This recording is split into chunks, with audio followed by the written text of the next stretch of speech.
friends, I hope you all are doing good. Let's start today's chapter more on HTML. Learning outcomes. At the end of this chapter, you will be able to construct table using table tag and its attributes, make ordered and unordered list in HTML, make anchor tags to create links. Create a web page using HTML to give description about endangered species. Okay, आपको description देना है about endangered species और आपको एक web page create करना है HTML का use करते हुए. Okay. Hello friends, let's learn to create tables and list in HTML. तो इस chapter में हम पढ़ेंगे कि किस तरह से हम tables and list को create कर सकते हैं HTML में. Okay. Use the table tag to include a table on your website. As we are all aware, a table is divided into rows and columns. The tr tag in HTML can be used to construct a table's rows. Data values are stored in table cells. A table cells are created using the td tag. Now let's quickly create a table with the table tag and fill it with rows and data with the tr and td tags. The code for creating the HTML table is shown in the figure. देखिए, जब कभी भी आपको अपनी website में table को include करना है तो उसके लिए हम टेबल टैग का यूज़ करेंगे. ओके, और आपको पता है टेबल जो है रोज एंड कॉलम्स में आपकी डिवाइडेड होती है. टीआर टैग जो होता है HTML का, वो उसको यूज़ किया जाता है टेबल की रोज को कंस्ट्रक्ट करने के लिए. फिर आपकी जो डेटा वैल्यूज होती हैं वो टेबल सेल्स में आपके स्टोर होती हैं एंड टेबल सेल्स आपके क्रिएट होते हैं TD टैग का यूज़ करते हुए. Okay, Do you know the first version of HTML was written by Tim Berners-Lee in 1993. चलिए देखते हैं टेबल किस तरह से क्रिएट होती है टेबल टैग से. ओके, जैसे कि आप देख सकते हैं इस एग्जाम्पल में किस तरह से टैग्स का यूज़ किया गया है TR एंड TD टैग्स का. ओके, और फिर आपकी जो टेबल को क्रिएट किया गया है HTML में, right. Attributes and the table tag. A set of table attributes that can be utilized to improve a table's appearance is shown in the following table. अच्छा देखिए, सेट ऑफ टेबल आपके table attributes हैं जिनको utilise किया जाता है table की appearance को इम्प्रूव करने के लिए. देखिए आपको गिवन है विच आर, देखिए एट्रीब्यूट क्या है, border, height and width attribute, cell padding, col span and row span. Okay, let's talk about border attribute. A border can be specified using the table tags border attribute. A number is required for the border attribute. The border attribute is used in the following code. देखिए, border को हम specify कर सकते हैं table tags border attribute का use करते हुए, और नंबर की रिक्वायरमेंट होती है बॉर्डर एट्रीब्यूट को, बॉर्डर एट्रीब्यूट के लिए. ओके, सो देखिए इसमें, देखिए ये जो कोड दिया गया है इसमें आपका बॉर्डर एट्रीब्यूट जो है यूज हुआ है, as you can see in the picture. Okay,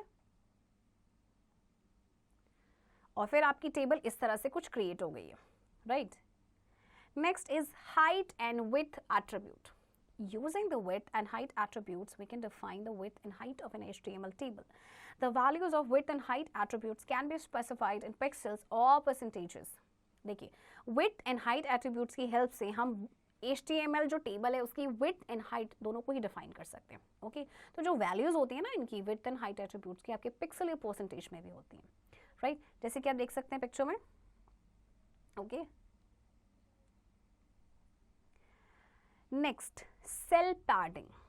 Sometimes we wish to position the cell data such that it is farther from the cell borders for better clarity.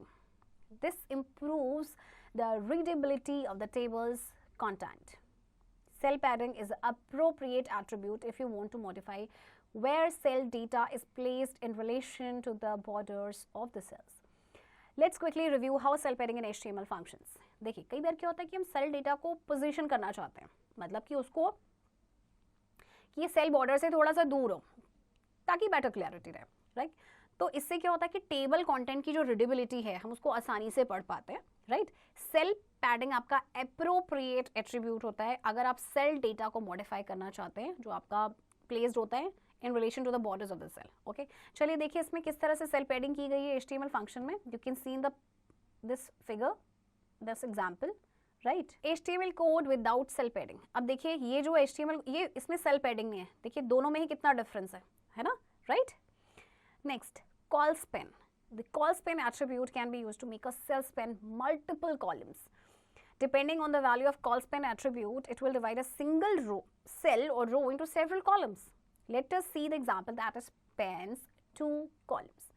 अब देखिए ये attribute क्या करता है, जैसे सेल स्पेन को हम multiple columns में बना सकते हैं, तो डिपेंड करता है कि कॉल स्पेन एट्रीब्यूट की वैल्यू क्या है। ये सिंगल सेल या रो को सेवरल कॉलम्स में डिवाइड कर देता है। ओके, जैसे कि आप एग्जाम्पल में देखिए, जो 2 कॉलम्स को स्पेन कर रहा है, and this is the output, ये देखिए, right. Row span, the row span attribute will create many rows within a cell. Row span values will determine the number of divided rows. Let's see the example that spans 2 rows. अब ये जो रो Spain, जैसे call Spain attribute था, वो आपके columns को create कर रहा था विद इन अ सेल। अब ये देखिए जो रो स्पेन एट्रीब्यूट है, ये विद इन अ सेल बहुत सारे रोज को क्रिएट करेगा। ओके, अब जो भी वैल्यूज हम डिटरमिन करेंगे उससे आपकी रोज आपकी डिवाइड हो जाएंगी। ओके, जैसे आप इसमें देखिए एग्जाम्पल में, ये 2 रोज को स्पेन कर रहा है, राइट। ये टैग देने के बाद this is the output. Okay, next th tag. For an HTML table, a cell header is defined using the th tag. The cell header is boldly displayed and typically centered. अच्छा, HTML table के लिए जो cell header होता है ना, उसको define किया जाता है th टैग का यूज करते हुए। तो जो सेल आपका हेडर होता है वो डिस्प्ले होता है इन बोल्डली। ओके, और टिपिकली आपका ये सेंटर्ड होता है। Okay, next is caption tag. A tables caption can be specified using the caption tag. A table's caption aids in better understanding of the table and clarifies the data it contains for the user. Table का जो caption है उसको हम specify कर सकते हैं caption tag से, और टेबल का जो कैप्शन है वो हेल्प करता है बेटर अंडरस्टैंडिंग, टेबल की बेटर अंडरस्टैंडिंग के लिए, एंड डेटा को क्लैरिफाई करता है, right. Remember it, HTML is also called a tag based language. HTML को टैग बेस्ड लैंग्वेज भी कहा जाता है क्योंकि इसमें टैग्स का यूज किया जाता है, right. Next, list in HTML. The list may take various forms and sizes. Some are organized while others aren't. Making list might help us remember many topics that interest us. Using HTML tags, we can make several lists in various orders. अच्छा देखिए, list जो है आपकी बहुत सारे forms and sizes ले सकते हैं, कुछ ऑर्गेनाइज होते हैं, कुछ ऑर्गेनाइज नहीं होते हैं। ओके, और लिस्ट अगर आप बनाते हैं, लिस्ट अगर आप क्रिएट करते हैं, तो इससे हो सकता है बहुत सारे टॉपिक्स को बहुत अच्छे से रिमेंबर कर सकें। ओके, और HTML का यूज़ करते हुए हम बहुत सारी लिस्ट बना सकते हैं, वो भी बहुत सारे ऑर्डर्स में।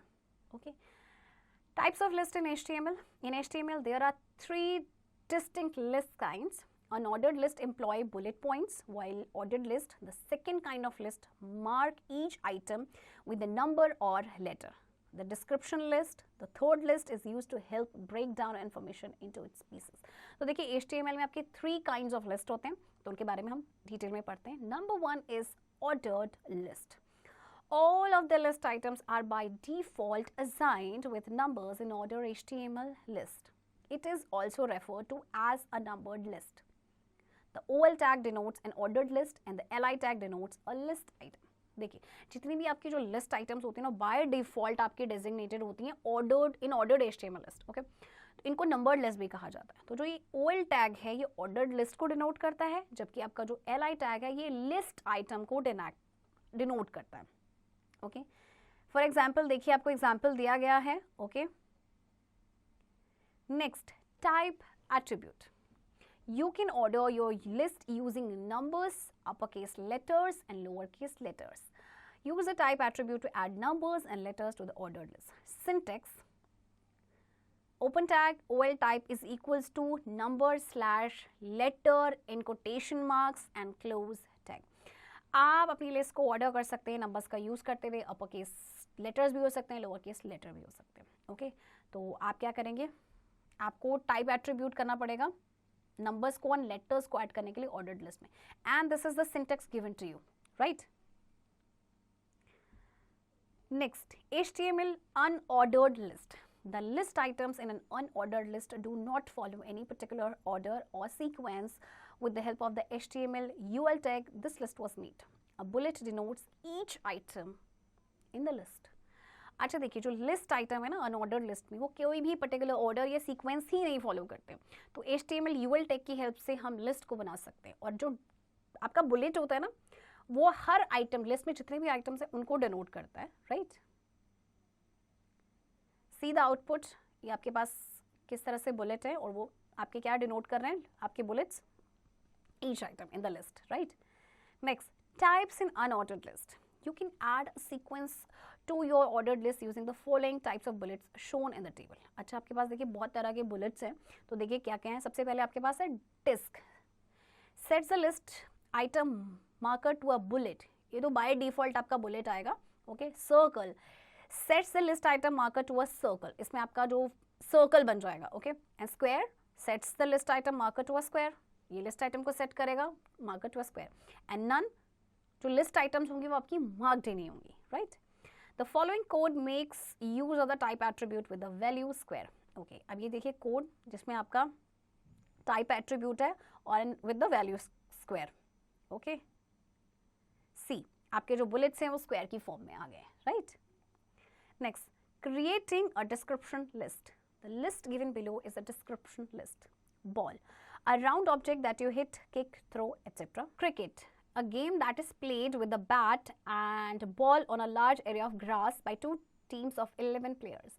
We create a description list with DL tag, then use the DT tag to define the item name, and then the DD tag is used to describe it. देखिए, अब आपको description list दी गई है. Ball एक round object होती है जिसको आप थ्रो करते हैं, किक करते हैं, हिट करते हैं. और क्रिकेट ये गेम खेला जाता है जिसमें दो टीम्स होती हैं 11 प्लेयर्स की और बैट एंड बॉल से खेला जाता है. ओके, तो डिस्क्रिप्शन लिस्ट को हम क्रिएट करेंगे डीएल टैग से. डीटी टैग का यूज करेंगे जो आइटम नेम को डिफाइन करेगा एंड डीडी टैग से डिस्क्राइब करेगा. ओके, फॉर एग्जाम्पल देखिए आपको किस तरह से दिया गया है and see the output. Okay, next, HTML links and hyperlinks. There are links on almost every web page. Links enable visitors to navigate between pages by clicking. Hyperlinks are the term for HTML links. You can access another page by clicking on a link. The mouse arrow will change into a hand-like icon when you move the mouse pointer over a link. The HTML8 tag defines a hyperlink. अच्छा देखिए, हर web page पे अगर आप observe करेंगे तो links आपके होते हैं. लिंक्स क्या करते हैं? विजिटर्स को हेल्प करते हैं कि वो पेजेस के बिटवीन नेविगेट कर सकते हैं जस्ट बाय क्लिकिंग. ओके, तो हाइपर लिंक्स जो होती हैं ये HTML लिंक्स की आपकी टर्म्स होते हैं.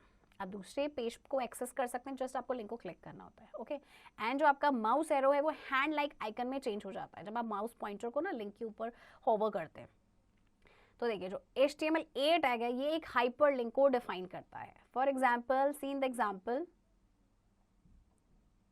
and this is the output. Okay, frames in HTML. To understand the concept of frame, we must first understand the concept of container and component. A chocolate box is a container and the small piece of chocolates are its components. We can edit or change the container's components, and we can also change them according to our needs and requirements. In HTML, we can add a web page with another web page. The HTML iframe tag is used to display a web page within a web page. You can define an inline frame with HTML tag, iframe tag.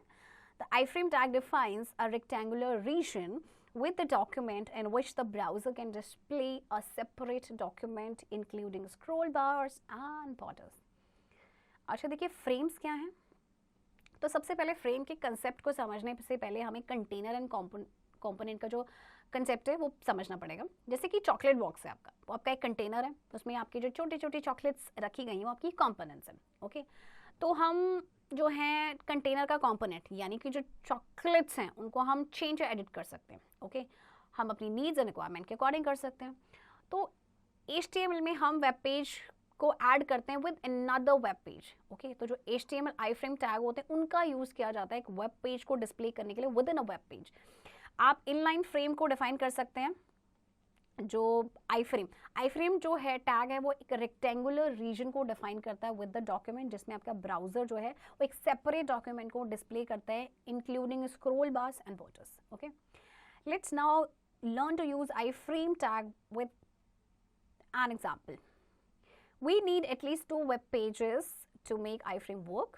Write the following code in the code windows for the first page.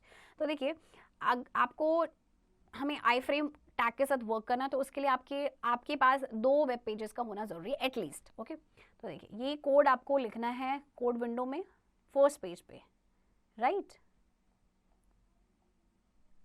And Now let's add page 2 that has a list of different electrical vehicles. I page I using iframe tag. Okay, अब आपको जो है page 2 create करना है जिसमें list है different electric vehicles के. Okay, let's walk through the code. Line 12 in the electric underscore cars.html page, observe that the iframe tag is used with 3 attributes. Line 12 में अगर आप नोटिस करेंगे तो देखिए इलेक्ट्रिक और underscore cars.html पेज है ना, तो ऑब्जर्व कीजिए iframe tag का यूज किया गया है 3 एट्रीब्यूट्स के साथ. Okay, the SRC attribute holds a target page that will be displayed as a component in the electrical underscore car.html. तो जो SRC attribute है वो क्या करता है, वो टारगेट पेज को होल्ड करता है जो कि डिस्प्ले करेगा as a component in electric underscore car dot HTML में. Right, the height and width attributes I use to specify the height and width of the inline frame. And height and width attribute तो आपको पता ही है कि हम height and जो width है इनलाइन फ्रेम का उसको स्पेसिफाई करने के लिए यूज किया गया. Right students, let's recall. The TR tag in HTML can be used to construct a tables row. The values of width and height attributes can be specified in pixels or percentages. The cell header is boldly displayed and typically centered. All of the list items are by default designated with numbers in ordered HTML list. The HTML tag defines a hyperlink. Students, I hope आपको ये chapter समझ आया होगा and chapter की practice अब आप खुद से करेंगे.